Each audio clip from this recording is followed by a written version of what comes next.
இந்த யாத்திரை பயணம் ரொம்ப சூப்பராக இருந்தது. இது வந்து வாழ்க்கையில் மறக்க முடியாத ஒரு நிகழ்ச்சி.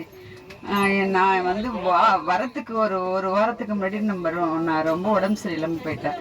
முட்டி வலி, கால் வலி, பேக் பெயின், டைரி ஆகிட்டு பெட்டில் அட்மிஷன் போட்டு ட்ரிப் ஏற்றுற நிலைமைக்கு வந்துட்டு நான் வந்து இதுவரையில் ஒரு இன்ஜெக்ஷனோ ஒரு இதுவோ போட்டது கிடையாது. ஆனால் எனக்கு இவ்வளோ வருஷம் கழித்து ட்ரிப்பு ஏற்றுற நிலைமையில் வந்திருந்தேன். எனக்கே ரொம்ப கஷ்டமாக இருந்தது. எங்கள் பையனும் மருமகளும் 2 பேரும் என்ன சொன்னாங்க, பயப்படாமல் போங்கம்மா, எல்லாம் பார்த்துப்பாங்க அப்படின்னாங்க. அதேமாரி அவர் வந்து நல்லாவே பார்த்துக்கிட்டாரு. அசோக்கு ரொம்ப அவருக்கு நன்றி சொல்லணும். இவ்வளோ இடத்தையும் நாங்கள் நல்லா கவர் பண்ணி பார்க்க முடிஞ்ச அளவுக்கு நல்லா இருந்தது. ரொம்ப சூப்பராக இருந்தது. எல்லாரோடையும் நல்ல பயணமாக இருந்தது.